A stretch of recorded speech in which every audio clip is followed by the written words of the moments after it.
Now, I have no interest in putting insurance companies out of business. They provide a legitimate service and employ a lot of our friends and neighbors. I just want to hold them accountable.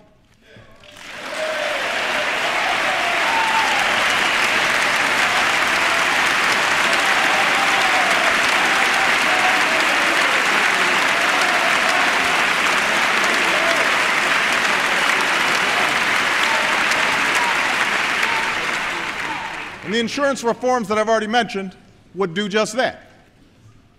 But an additional step we can take to keep insurance companies honest is by making a not-for-profit public option available in the insurance exchange.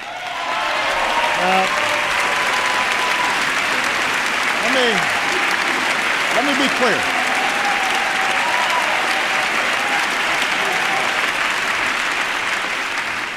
Let me be clear. It would only be an option for those who don't have insurance.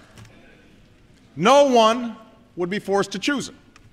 And it would not impact those of you who already have insurance. In fact, based on Congressional Budget Office estimates, we believe that less than 5% of Americans would sign up. Despite all this, the insurance companies and their allies don't like this idea. They argue that these private companies can't fairly compete with the government. And they'd be right if taxpayers were subsidizing this public insurance option. But they won't be. I've insisted that, like any private insurance company, the public insurance option would have to be self-sufficient and rely on the premiums it collects. But by avoiding some of the overhead that gets eaten up at private companies by profits, and excessive administrative costs, and executive salaries, it could provide a good deal for consumers. It would also keep pressure on private insurers to keep their policies affordable and treat their customers better, the same way public colleges and universities provide additional choice and competition to students without in any way inhibiting a vibrant system of private colleges and universities. Now,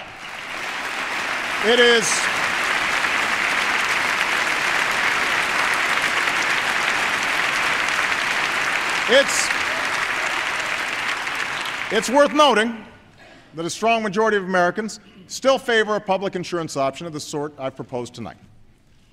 But its impact shouldn't be exaggerated by the left or the right or the media.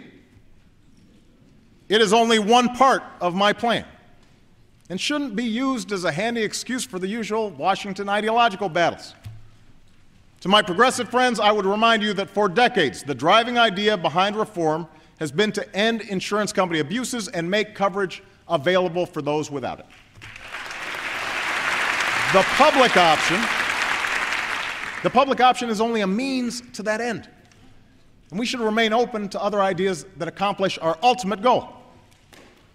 And to my Republican friends, I say that rather than making wild claims about a government takeover of health care, we should work together to address any legitimate concerns you may have.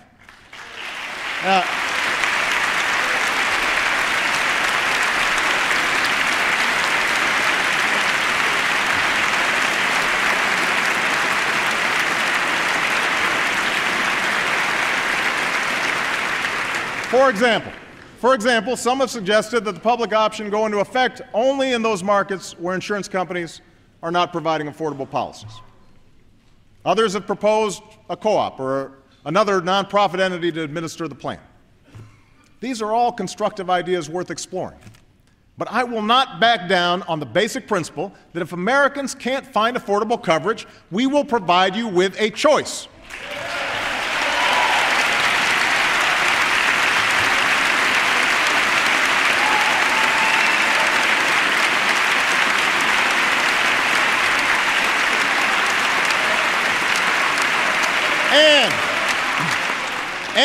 And I will make sure that no government bureaucrat or insurance company bureaucrat gets between you and the care that you need.